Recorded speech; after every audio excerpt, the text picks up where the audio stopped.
Lockdown চলছে, একদম প্রথম দিকে। তখনও ভ্যাকসিন বাজারে আসেনি। নীলার অফিস বন্ধ। নীলার বর দেবু মাঝে মধ্যে অফিস যাচ্ছে, বাকি সময় বাড়িতে। নীলার মেয়ে রিনি ক্লাস 4-এ পড়ে। অনলাইন ক্লাস চলছে, একঘেয়েভাবে চলছে সব কিছু। প্রতিদিন একইভাবে চলতে চলতে রিনি তো খুবই বিরক্ত। নীলা মাঝে মধ্যে কলিগদের ফোন করে, এটা সেটা কথা চলে। দেবু খালি টিভি চালিয়ে বসে থাকে, আর আপডেট যা শোনে সব নীলাকে জোরে জোরে সোফায় বসে বলতে থাকে। আর নীলা রান্নাঘর থেকে হুঁ হাঁ এই অবধি। সেদিন সকালবেলা নীলা চিৎকার করে বলে উঠল, টিভিটা বন্ধ করবে, সারাদিন অসহ্য, কান ঝালাপালা হয়ে যাচ্ছে। দেবু বলে উঠল, টিভিতেই তো এখন সব খবর, না হলে জানবো কীভাবে বলো তো। নীলা রান্নাঘর থেকে এসে, এই শোনো, এত জেনে হবে কি, জামা কাপড়গুলো কেচে দাও, এত কাজ আমি পারবো না। করোনা করে তো কাজের মাসিদের ছুটি, এদিকে এত কাজ সামলানো যায়, আর তুমি শুধু টিভি দেখে যাচ্ছ। বাহ।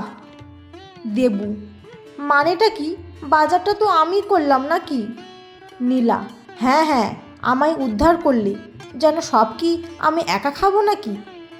রিনি ওর ঘর থেকে ছুটে এসে বলে উঠল, ওহো, তোমরা এত কথা কি বলছো?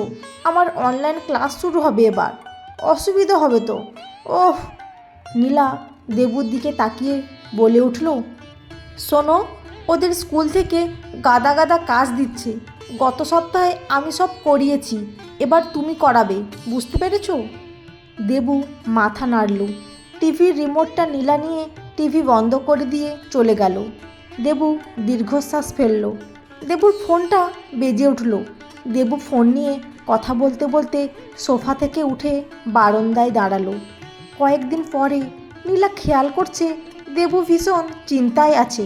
নীলার সন্দেহ হতে শুরু হলো, হঠাৎ কি হলো দেবুর, চিন্তার কি কারণ?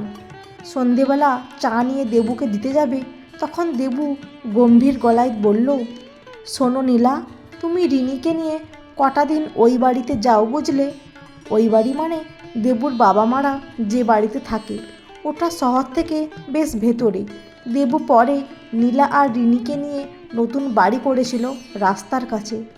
নীলা বলে উঠল, কেন, কেউ কি অসুস্থ হয়েছে ওখানে? মার সাথে তো গতকালই কথা হলো, কই কিছু বলেনি তো। তাছাড়া এমন সময় এই লকডাউনে ওই দিকে যাতায়াত তো মুশকিল। দেবু বলে উঠল, না, আসলে একটা ব্যাপার হয়েছে। নীলা, কি ব্যাপার? দেবু, তোমার গাঙ্গুলি কাকুকে মনে আছে তো? নীলা, হ্যাঁ, মনে থাকবে না কেন? তোমার যখন মধ্যপ্রদেশে পোস্টিং ছিল, আমি তখন প্রেগন্যান্ট। ওই গাঙ্গুলি কাকিমাই তো আমায় রান্না করে দিত, কত সাহায্য করেছে, ওদের কি ভোলা যায়? কাকিমা পরে রিনিকে নিয়ে কতবার যেতে বলেছিল, যাই করে আর যাওয়াই হলো না। তারপর শুনেছিলাম কাকিমা তো মারা গেল, কাকু তো একাই এখন। তবে নাকি মেয়ের কাছে এসে থাকে কাকু, এই উত্তর কলকাতার দিকে। ফোন করে একবার বলেছিল তো তোমাকে। আচ্ছা, সকাল থেকে কি হলো তোমার? একবার বলছো ও বাড়ি যেতে, একবার বলছো গাঙ্গুলি কাকু, কি হয়েছে বলো তো ব্যাপারটা? দেবু বলে উঠল, গাঙ্গুলি কাকু আমাদের এখানে আসতে চাইছে। নীলা অবাক হয়ে বলে উঠল, মানে এই লকডাউনে, এই করোনার মধ্যে কেন, কি হয়েছে সেই মধ্যপ্রদেশ থেকে? দেবু, সেটাই তো জানি না, কাল ফোন করে বলেছিল। নীলা, তুমি কি বললে? দেবু, আমি সব শুনেছি, তারপর এখনও কিছু বলিনি, কি বলবো বুঝতে পারলাম না। নীলা, ওনার মেয়ের বাড়ি থাকতে আমাদের এখানে কেন? দেবু, বলেছিলাম মেয়ের কথা, তখনই উনি পুরনো দিনের কথা তুললেন। কাকিমা তোমায় হেল্প করেছিল, ওই সব কথা সেন্টিমেন্ট করে দিল। তারপর কি বলবো কিছুই বুঝতে পারলাম না। নীলা বলে উঠল, উনি এখন কোথায় থাকে কিছুই তো ঠিক মতো জানি না। এর মধ্যে মধ্যপ্রদেশ থেকে উনি এসেছেন নাকি উত্তর কলকাতায়, কিছু তো তুমি জানতেই পারোনি। দেখো, এখন এসব সেন্টিমেন্ট হয়ে লাভ আছে কোনো? কোথায় কি জ্বর টর হয়েছে কিনা গাঙ্গুলি কাকুর গলাটা শুনে কিছু বুঝতে পারলে? কাশছিলেন কি উনি? দেবু বিরক্তি হয়ে বলে উঠল, ওহো নীলা, তোমায় নিয়ে আর পারা যায় না। এভাবে ফোনের মধ্যে কি কিছু বোঝা যায়? নীলা বলল, তা তুমি কাটাতে পারতে তো, কিছু একটা বলে ম্যানেজ করতে। জানো না এখন কি চলছে? তুমি কি বলছো? গাঙ্গুলি কাকু এখন এখানে আসবে? আমি তো ভাবতেই পারছি না। দেবু, স্বার্থপরের মতন কথা বলো না। কি বলতাম, বয়স্ক মানুষ, মুখের ওপর বলা যায়? তুমি হলে পারতে। নীলা বলল, নিজের ছোট মেয়ে বাড়িতে আছে, তার কথাটা ভেবে পারতে হতো। আমি স্বার্থপর এই কথা তুমি বলতে পারলে? আমি তো অস্বীকার করছি না যে ওনারা একদিন আমাদের জন্য অনেক কিছু করেছেন, কিন্তু এই সময় এই পরিস্থিতিতে উফ। নীলা, দেবুর এরকম কয়েকটা দিন ঝগড়া চলছে। তারপর দেখতে দেখতে কয়েকটা দিন পরেই সেদিন সকালে গাঙ্গুলি কাকু আসছেন তেমনটাই জানালেন। তারপর চলেই এলেন। ট্যাক্সির ভাড়া মেটাচ্ছে, সঙ্গে বড় ব্যাগ। জানালা দিয়ে নীলা দেখতে পেয়েই তাড়াতাড়ি মাস্ক স্যানিটাইজার বার করে দেবুর হাতে দিয়ে বলল, শোনো, ওনাকে ওই আমাদের বাইরের বাথরুমে নিয়ে যাবে প্রথমে, তারপর ঘরে নিয়ে ঢুকবে, বুঝতে পারছো? দেবু, হ্যাঁ হ্যাঁ জানি আমি। এমন করছো যেন আমি মঙ্গল গ্রহের বাসিন্দা, পৃথিবীর কোনো খবর জানি না। বলে বারান্দা দিয়ে ঢোকার দরজা খুলতে যাবে দেবু, অমনি নীলা, আচ্ছা তোমায় যে মাস্কটা দিলাম সেটা কি হাতে ব্যাগ করে ঝোলানোর জন্য? পরছো না কেন? দেবু তাড়াতাড়ি হাসতে হাসতে মাস্কটা পরে নিল। এরপর গাঙ্গুলি কাকু সোজা ঘরে ঢুকে এলো আর তারপর সোফায় এসে বসলো। দেবু কিছুই করতে পারল না। নীলা রেগে গিয়ে বারবার তাকাচ্ছে দেবুর দিকে। দেবু নীলাকে বোঝাতে চেষ্টা করে চলেছে, ফিসফিস করে কথা বলছে। কিছুই করার ছিল না, সোজা এসে গেল। কি করব? প্লিজ প্লিজ রাগ করো না। নীলা বিরক্ত হয়ে বলে উঠল ফিসফিস করে, তুমি তো এই রকম, তোমাকে দিয়ে হবে না, জানতাম। এখন সব স্যানিটাইজ করতে হবে আমাকে। গাঙ্গুলি কাকু বলে উঠল, কি নীলা, কেমন আছো? তোমাদের মেয়ে কোথায়? তাকে দেখছি না তো। নীলা দূর থেকে, হ্যাঁ কাকু ভালোই আছি, মেয়ে অনলাইন ক্লাস করছে। তারপর নীলা জিজ্ঞাসা করল, কাকু আপনার মেয়ে কেমন? সঙ্গে সঙ্গে গাঙ্গুলি কাকু নীলাকে থামিয়ে, আমার জন্য এক কাপ চা আনতে পারবে? আর দেবু, তোমাদের টয়লেটটা। নীলা ফিসফিস করে ইশারা করে দেবুকে বাইরের দিকে নিয়ে যাওয়ার জন্য বলছে, কিন্তু গাঙ্গুলি কাকুকে দেবু বাইরের বাথরুমে নিয়ে যাবে বলে দেখাতে যাবে, অমনি গাঙ্গুলি কাকু নিজে থেকেই, ওই তো কিচেন, তার পাশেই টয়লেট, তাই না? তোমাদের বাড়িটা ছোটোর ওপরে বেশ সুন্দর, খুব ভালো। বলতে বলতে ঢুকে গেল বাথরুমে। নীলা দেবু দুজনেই বিরক্ত হয়ে বসে পড়ল ডাইনিং চেয়ারে। রিনি এসে বলল, এ কি, তোমরা এখানে বসে বসে কি করছো? নীলা, একদম ঘর থেকে বের হবে না, ঘরে যাও। রিনি, ওই দাদুটা এসে গেছে। দেবু, রিনি ঘরে যাও, আমাদের বিরক্ত করো না। বাথরুম থেকে গাঙ্গুলি কাকু বেরিয়ে বললেন, এই তো দিদিভাই, এসো এসো, তুমি নিশ্চয়ই আমায় চিনতে পারছো না, এসো তোমার সাথে আলাপ করি। নীলা, না না কাকু, আপনি বিশ্রাম করুন, ওর তো ক্লাস আছে অনলাইনে। রিনি, মা আমার তো ক্লাস শেষ, যাই না একটু। নীলা বলল, রিনি ভেতরে যাও, দাদু এখন খাওয়া দাওয়া করবেন। রিনি ভেতরে ঢুকে গেল। দেবু আর নীলার ফিসফিস কথা আর তার মাঝে মাঝে গাঙ্গুলি কাকু এসে পড়ায় এভাবেই চলছে কয়েকটা দিন। রাত তখন প্রায় 1টা। গাঙ্গুলি কাকুর ঘরে আলো বন্ধ, রিনিও ঘুমিয়ে পড়েছে। নীলা ফিসফিস করে দেবুকে বলল, চলো। দেবু হাই তুলতে তুলতে, কোথায়? নীলা ফিসফিস করে বলে উঠল, আরে ওঠো তো। দেবু ধরপড় করে উঠল, বলল, এখন রাত প্রায় 1টা বাজে, এখন তুমি কোথায় যাবে নীলা, এই লকডাউনে? নীলা বলল, ওহো, তুমি না সত্যি গাঙ্গুলি কাকুর ফোনটা চুরি করব। দেবু অবাক চোখে তাকিয়ে, কেন? তুমি চুরি করবে কেন? নীলা বলল, ওনার ফোন থেকে জানবো ওনার মেয়ের ফোন নাম্বারটা, আর ছেলে তো মুম্বাই না দিল্লি কোথায় একটাতে থাকে, তারপর ওদের ফোন করে জানাতেই হবে কি ব্যাপার। গাঙ্গুলি কাকু তো কিছুই বলছেন না। দেবু মাথা নাড়ল, তারপর বলল, আচ্ছা, যদি কাকু জেগে যায়? তাছাড়া ফোনটা কোথায় রেখেছে তুমি কি জানো?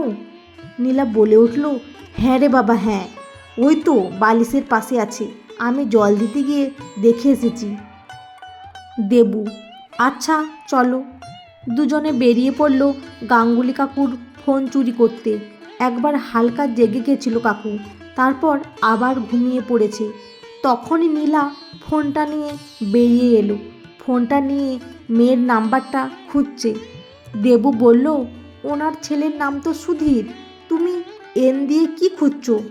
নীলা বলল, ওহো, ভুলে গেছো, ওনার মেয়ের নাম তো নীলিমা।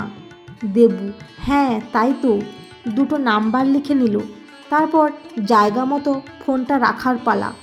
নীলা বলে উঠল, দেখো, আমি ফোনটা তুললাম, এবার কিন্তু তুমি রাখবে। দেবুর টেনশানে হাত পা ঠান্ডা করে বলে উঠল, এসব কাজ আমার দ্বারা হবে না। নীলা অনেক সাহস জোগালো, বলল, দেবু, তুমি সেই পাহাড়ে উঠেছিলে মনে আছে? তুমি কত সাহসী। দেবু খিলখিল করে হেসে উঠল আর বলল, পাহাড়ে ওঠা আর এই ফোনটা রাখা এক হলো? এইসব চুরি বিশারদ তুমি, আমার দ্বারা হবে না। নীলা, মানেটা কি? আমি চুরি করার বিশারদ?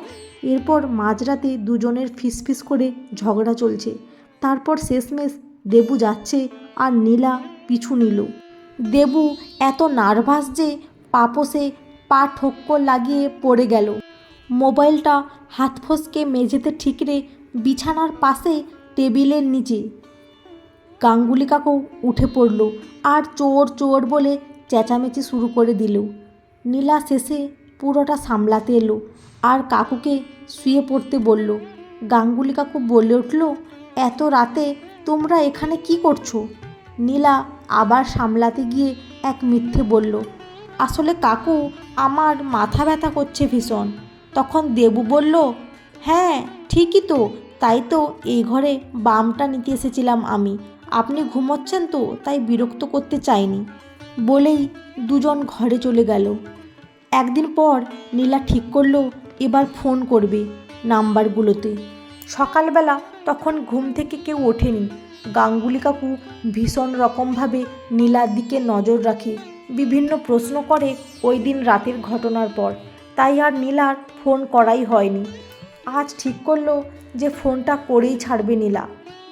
নিজের ফোনটা ঘর থেকে আনতে যাবে, তখনই ঘরের গিয়ে জানতে পারল দেবু বলল তার জ্বর এসেছে। এদিকে রিনি তখনও ঘুমোচ্ছে। জ্বর এসেছে শুনেই নীলার মাথায় হাত দিয়ে বসে পড়ল। দেবু বলল, শুধু তো জ্বর, আর তো কিছু হচ্ছে না। নীলা, তখনই বলেছিলাম বাড়িতে বাইরের লোককে এনো না, এখন বোঝো।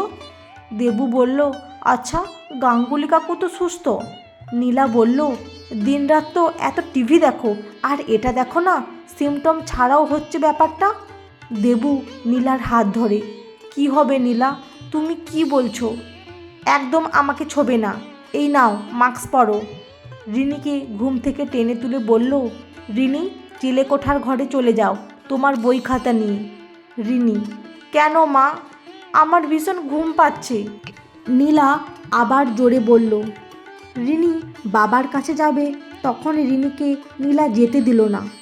আর রিনি চিলেকোঠায় যাচ্ছে এটা গাঙ্গুলি কাকু দেখতে পেয়ে জিজ্ঞাসা করলো।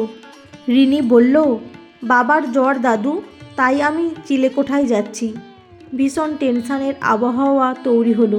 গাঙ্গুলি কাকু এই সময়টায় নীলাকে সাহায্য করলো বাজারে যাওয়া এবং ওনার পরিচিত ডাক্তারকে ফোন করে ওষুধ কিনে এনে দেবুকে খেতে বলল। এভাবে চলল। দেবুর জ্বরটা সাধারণ ছিল, 4-5 দিনের মধ্যেই ঠিক হয়ে গেল। পরিবেশটা আবার স্বাভাবিক হচ্ছে। রিনির সঙ্গে ধীরে ধীরে গাঙ্গুলি কাকুর দারুণ বন্ধুত্ব হলো। রিনি এই কয়েকটা দিনেই গাঙ্গুলি দাদুর ভক্ত হয়ে উঠেছে। সব কিছু ঠিকঠাক চলছিল। এবার এতগুলো দিন পরে নীলা সেদিন দুপুরে ফোন করলো কাকুর মেয়েকে, কিন্তু ওদিকে থেকে সব কিছু শুনে তো অবাক হলো নীলা। গাঙ্গুলি কাকুর মেয়ে বলল, বাবা আমার কাছে নয়, দাদার বাড়ি আছে দিল্লিতে। তারপর এই মিথ্যা কথাটা বলেই কাকুর মেয়ে কাজ আছে বলে এড়িয়ে গিয়ে তড়িঘড়ি করে ফোনটা রেখে দিল। এরপরই নীলা ফোন করলো গাঙ্গুলি কাকুর ছেলেকে। ছেলে তো দিব্যি হেসে হেসে কথা বলছে। তারপর ছেলেও বলল, বাবা এখন বোনের কাছেই থাকে। নীলার তো মাথাতেই এলো না এত মিথ্যা বলছে কেন এরা।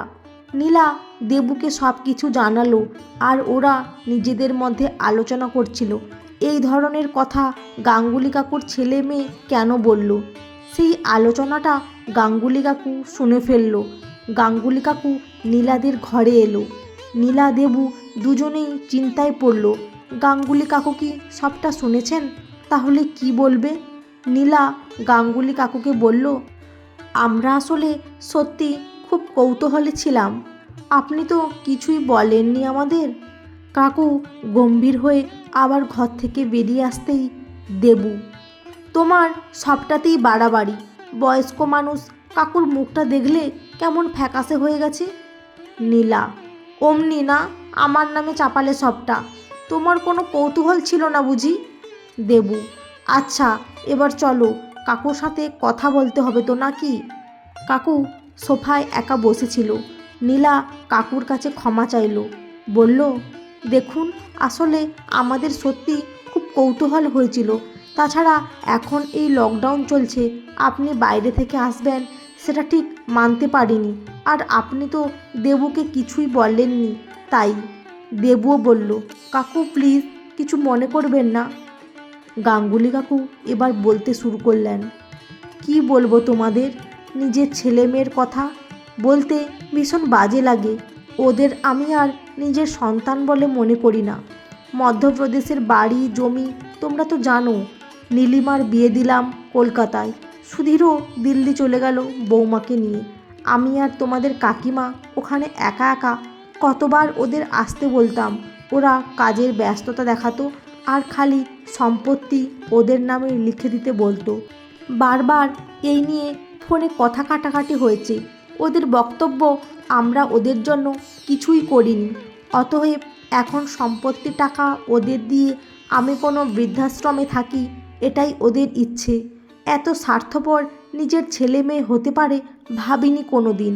তোমাদের কাকিমা ছেলে মেয়েদের চিন্তায় চিন্তায় অসুস্থ হলো, তারপর মারাও গেল।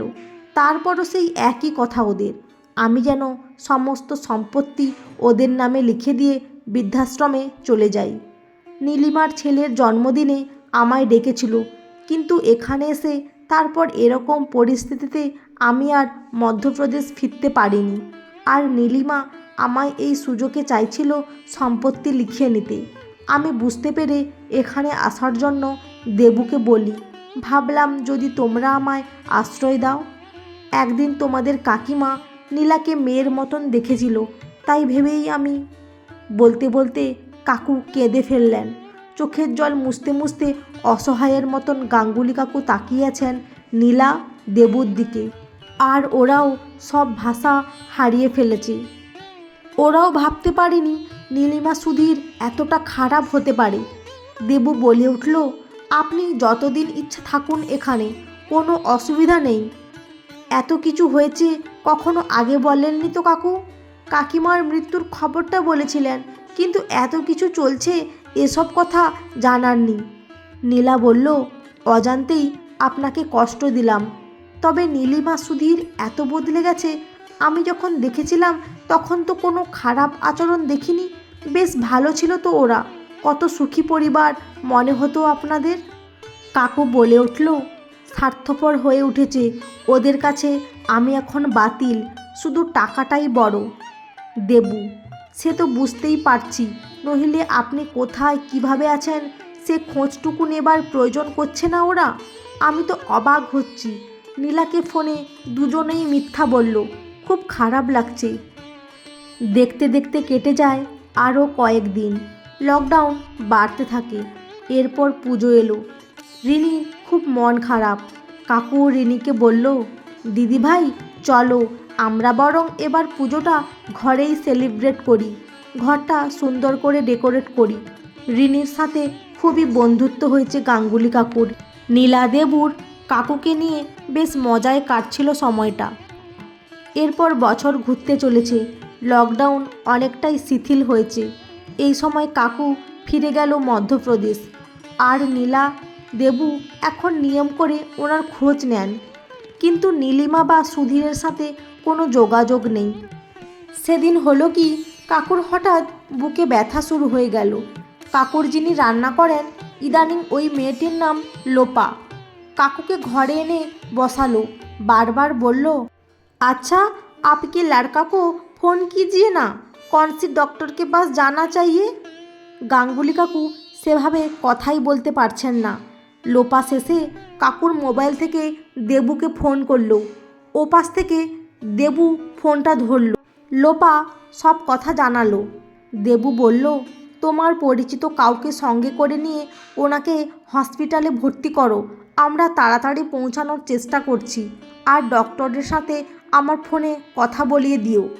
লোপা সেই মতো কাজ করলো। লোপা এবং তার হাজব্যান্ড ধীরু মিলে কাকুকে হাসপাতালে ভর্তি করলো। এদিকে দেবু নীলাকে বলল, আমাদের খুব শিগগির যেতে হবে। নীলা বলল, কিন্তু রিনিকে নিয়ে ওখানে, তার চেয়ে বরং রিনিকে ওই বাড়িতে রেখে আসি। রিনি কয়েকটা দিন ওর ঠাকুমার কাছে থাক না। দেবু বলল, না না, রিনি পারবে না থাকতে, শোনো আমরা সবাই যাব। ওদিকে লোপা আর ধীরু হাসপাতালে কাকুর সাথেই, আর ফোনে দেবুর সাথে যোগাযোগ করছে। 3 দিন পরে কাকু এখন খানিকটা ভালো। কাকু সবটা শুনলো লোপার কাছে। গাঙ্গুলি কাকু এবার লোপাকে বলল, তুমি বাড়িতে গিয়ে আমার আলমারি থেকে টাকা নিয়ে এসো, হাসপাতালের খরচ তোমরা আর কত দেবে এভাবে। लोपा बोलो, नहीं नहीं आपकी लड़का देबू तो डॉक्टर से सब बातें कर ली, ओनारा जानेन टाका पयसा हमें कुछ जानी ना, ओ आमार स्वामी धीरुओ जाने टाकार बंदोबस्त ओ देबू बाबू सब ओके बोलेछेन, ओनारा तो आसछेन एखाने। काकू बोल्लो, ओरा आसबे? भीषण खुशी हलो काकू। तारपर बोल्लो, ताहले आमार मोबाइलटा निये एसो एकबार। লোপা বাড়িতে গেল। এদিকে কাকুর ফোনটা বাড়িতেই পড়ে আছে। আর এই কয়েকটা দিন আগেই আবার সুধীর ফোন করেছিল এতদিন বাদে। লোপা ফোনটা তুলে চার্জে দিয়ে অন করলো। তারপর সুধীরের মিস কল দেখে কল ব্যাক করলো। ওদিক থেকে, কি ব্যাপার বলো তো বাবা, এতদিন ধরে ফোন করছি, ফোন তুলছো না কেন? লোপা একটু অবাক হয়। লোপা তো দেবুকেই গাঙ্গুলি কাকুর ছেলে ভেবেছিল। তাছাড়া এতদিনে কোনো দিন সেভাবে যোগাযোগ করতে লোপা কাউকে দেখেনি। সুধীর নীলিমা কেউ ফোন তো করেও নি। লোপা বলল, আপ কন? জ্যাঠাবাবু তো হসপিটালে ভর্তি আছে, উনকা তাবিয়ত ঠিক ছিল না। সুধীর, মানে বাবা অসুস্থ? তুমি কে? লোপা, আমি জ্যাঠাবাবুর এখানে काम काज करती हूँ, पर उनका क्या 2 बेटा है? एक को तो जानता हूँ, वो तो कोलकाता से आ रही है। सुधीर बोलो, शांता मासी तो काज करतो, আর কলকাতায় তো আমার বোন থাকে, কি সব বলছো তুমি?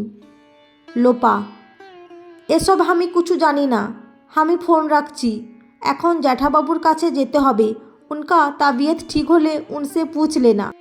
সুধীর এবার তাড়াতাড়ি করে নীলিমাকে ফোন করলো। সে তো কিছুই জানে না বলল। সে বলল, শান্তা মাসি কাজ ছেড়ে দিয়েছিল, তখন লোপা নামে একজনকে বাবা কাজে রেখেছিল, কিন্তু তারপর এতদিন কি হয়েছে সে কিছুই জানে না। সুধীর তো ভীষণ রেগে গেল। নীলিমাকে খুব বকাবকি করে বলল, বাবা শেষবারের মতন তোর বাড়ি থেকে বের হয়েছিল, তুই একটা খোঁজও নিসনি, ছি। নীলিমা, তুই কোন কর্তব্য পালন করেছিস রে? তোর জন্য মা তো অসুস্থ হয়েছিল, এবার তোর জন্য বাবাও আজ অসুস্থ। তাছাড়া বাবা আমায় বলেছিল তার খোঁজ নেবার কোনো দরকার নেই, আর আমার বাড়ি থেকে বেরিয়ে যায় ঠিকই।